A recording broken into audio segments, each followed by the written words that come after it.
Hi students, in this video I'll be going through 3 questions regarding set language and notation. Alright, so let's start off with the first question. Okay, so in the first question we are told that the universal set consists of the element x, whereby x is an integer and x is greater than half and less than 14. Alright, and then set A consists of prime numbers.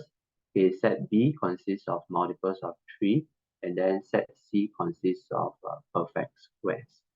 Right, so for such questions, usually my practice would be firstly to list out the elements inside the universal set. Okay, so this is very important because later on all the elements in sets A, B, and C must come from the universal set. All right. Okay, so let's try to list out the elements in the universal set.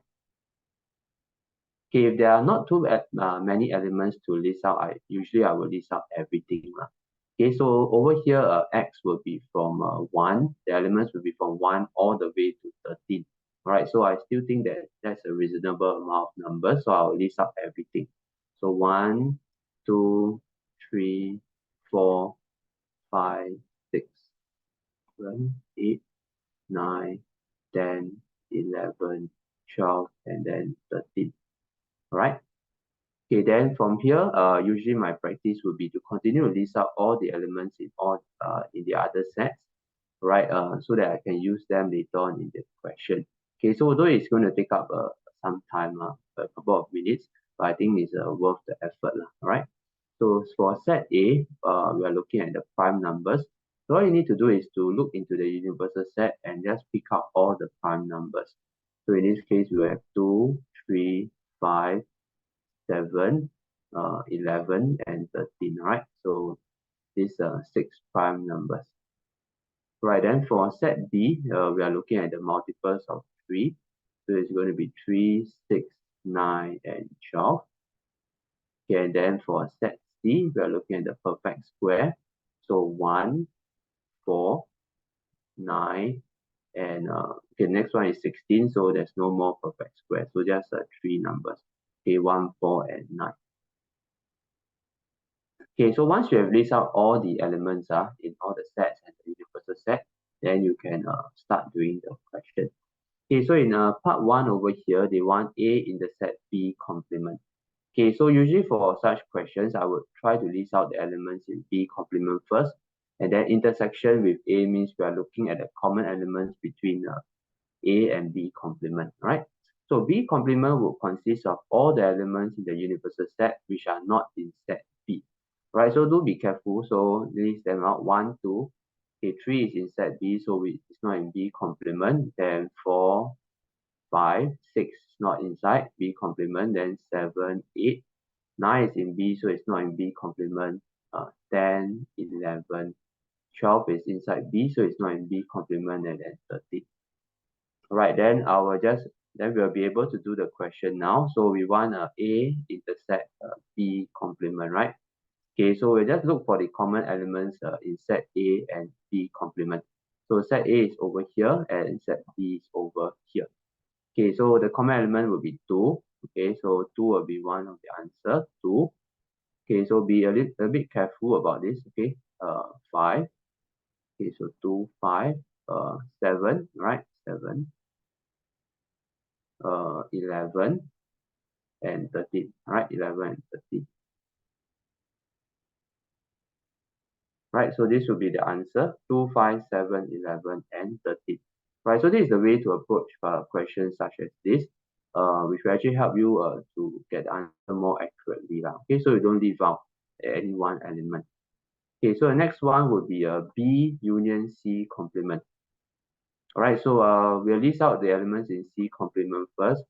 So C complement will be the elements in the universal set, but not in C. All right. So it will be 2, 3. Okay, so once again, be a bit careful. 4, 5, 6, 7, 8. Okay, 5, 6, 7, 8, 9, 10, 11, 12, and 13. All right. So 10, 11, 12, and 13. Okay, so whenever you have a union, it means you want to collect all the elements at B and C complement. them in one set. Okay, so union means to collect everything together, to unite everything together. Okay, so B will be over here, and then C complement will be over here. So we'll list them in order. If the elements repeat themselves, you don't repeat, you don't write 2 times. Okay, just write 1 time. So 2, 3, 5. Okay, there's no 4, so 5, 6, 7, 8, 9. Okay, 9 from the B. Okay, then after that 10, 11, 12, and 13. Right, so this will be the answer.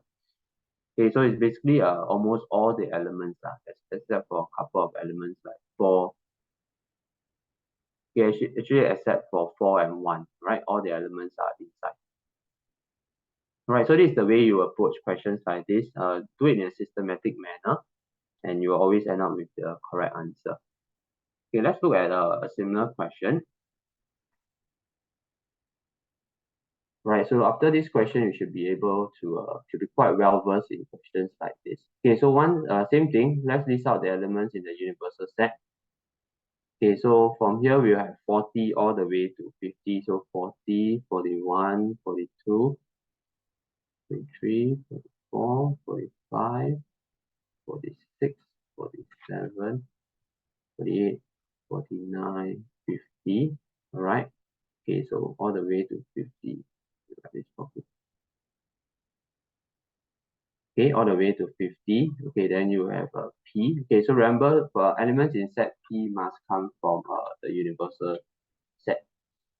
Okay, so the prime numbers will be 41, 43, 40, then 47. Okay, 47. Okay, so this will be the 3 prime numbers. Okay, 41, 43, and 47. Okay, then for set Q, we are looking at the multiples of 6, right? So multiples of 6 would be 42. 42 is 7 times 6, right? Okay. Then 48. Okay, 8 times 6, right? So there are no more multiples of Q.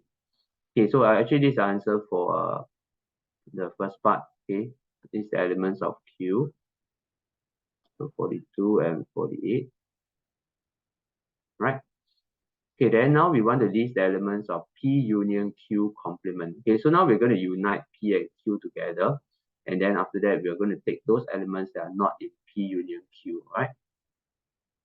So do it systematically. Do P union Q first, which will be 41, 42, 43, 47, and then 48.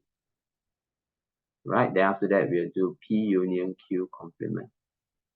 Okay, so it will be elements that are in the universal set but not in P union Q. So 40, 41, 42, 43, 44, 45, 46, 47, 48, 49, and 50.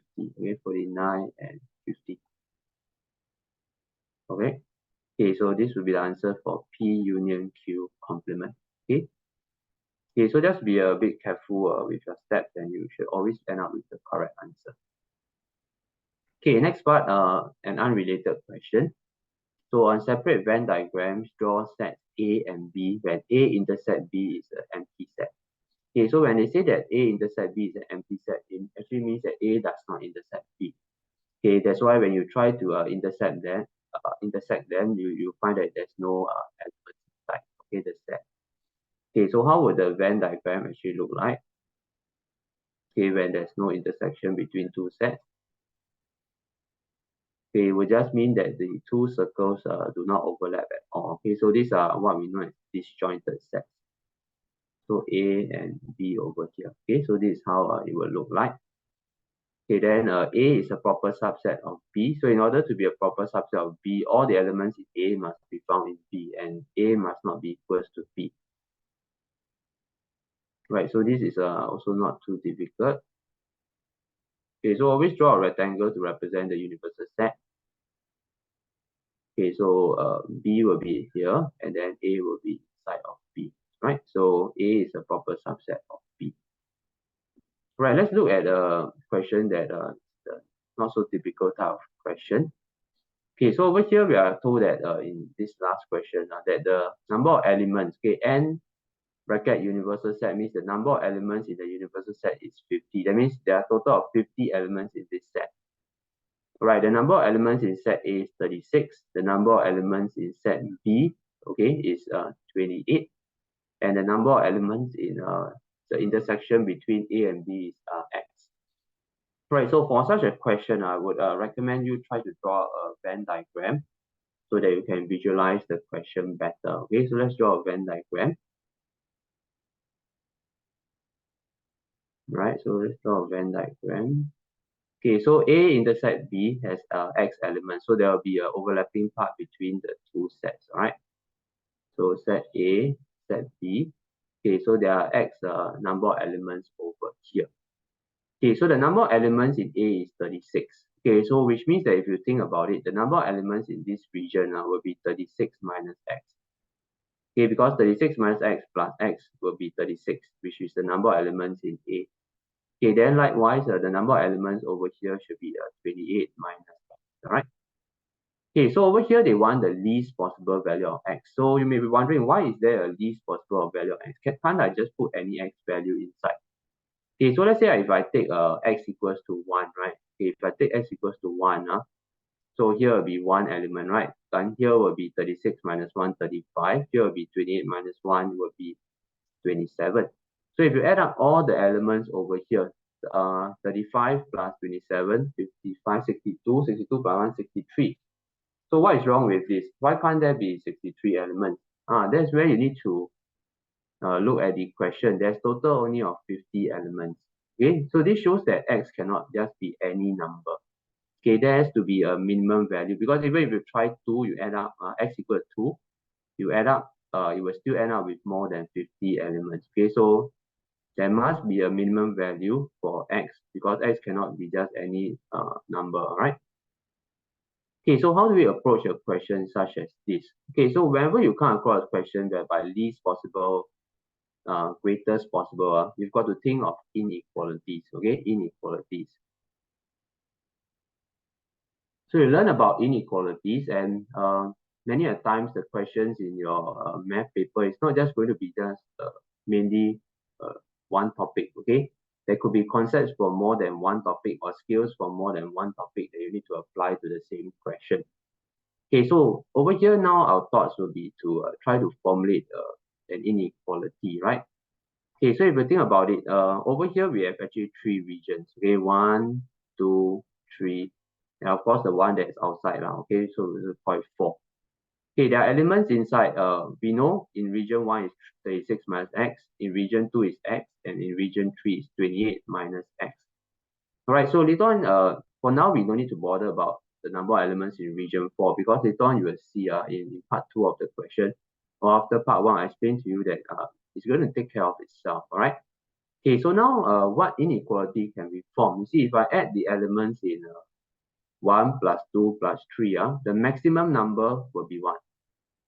Yeah, the maximum number must be 50, right? Okay, it cannot exceed 50. So this is where I'm able to formulate an inequality. And maybe later on, if I solve the inequality, I'll be able to get my answer. Okay, so it's a case of whether asking yourself what else can be done, right? Okay, so if you those of students in my class, I always ask this question in class, right? What else can be done, okay, for this question? Okay, so let's form the inequality. So 36 minus X plus X plus 28 minus X, right? Okay, will be less than or equals to 50. Okay, so it has to be equal to 50 or less than 50. Right, so if you add up 36 plus 28, you get 64 minus X plus X minus X, you get, okay, this. You bring the 64 over, 50 minus 64, which is going to give me negative 14. You can divide by 1 to find X. You need to reverse the sign, so you get 14 over here.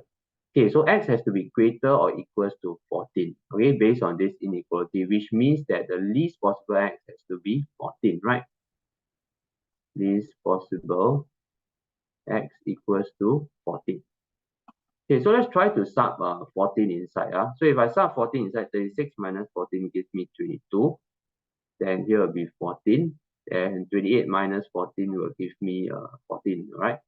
Okay, so 14 plus 14 is 28. 28 plus 22 is 50.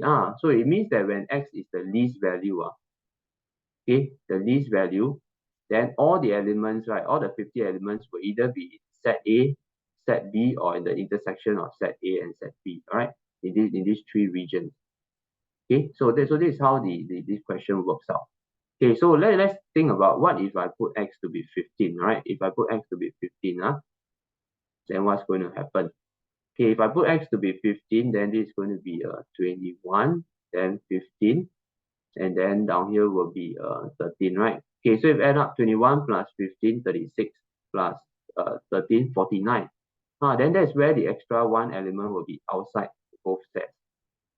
So that just now I told you, right? The number of elements outside, you don't have to worry. It's going to take care of itself. All you need to do is bother about the elements inside these three sets, because whatever element inside these three sets, if it doesn't make up 50, then it's automatically going to go outside. Right? So I hope you understand this thought process better.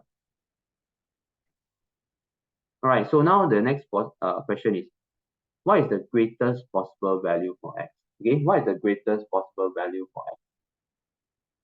Okay, so I'm just going to draw another Venn diagram. Okay, so to spend some time, you can pause the video and think about this. Okay. Okay, so to think about, if you look at these three regions, we have 36 minus x, then we have x here, and 28 minus x. Okay, so now they want the greatest possible value of x. So I already showed you we can put x to 15. Okay, if you try, you can put it to be 16, 17, and so on. But is there a maximum value that you cannot exceed? Okay, so for the maximum value, you've got to observe about this part. The number of elements in this region 3 is 28 minus x. So can I put x to be 29? If I put x to be 29, it's going to 28 minus 29, it's going to get a negative 1. You can't have a negative 1 number of elements inside a region, right? Okay, but can you have 0 elements inside a region? Yeah, you can, right? If it's 28 minus 28, if x is 28, then you get 0 elements inside region 3. Then region 2, you will just have 28, and then region 1, you will just have 12. Okay, this also means that if there are no elements inside this region, okay, this also means that, and only 28 elements here, right? This also means that the whole of set B, which, okay, the number of elements in set B is 28, right? The whole of set B is inside set A. Okay, so we have actually a case whereby it's something like this. Set A, and then you have set B inside, and then you have all 28 elements inside. Okay, this x 28. And then over here will just be 8. Okay, then 36, right? So the outside will have 14. So to make up the 50. So the greatest possible value of x would be 28. Right, so if you want to form an inequality, you have to look at this part only. Okay, this part only. Because this 28 minus x has got to be greater or equals to 0. It can't be a negative number. Okay, so in other words, x, right, will be less than or equals to 28. Okay, so if you want to do the working, show the working property. Okay, then I divide by negative 1 on both sides, so I flip the sign. X has to be less than or equals to 28. Okay, that means the greatest x that can take will be 28, where x is 28. All right, 28 equals to 28. Okay, so the greatest possible value of x will be 28. Okay, whereby the Venn diagram will then look like this. So the whole of set B becomes a subset of set A. Right, so I hope you understand this question. So I think there's a couple of similar questions inside the book. So do give it a try, right?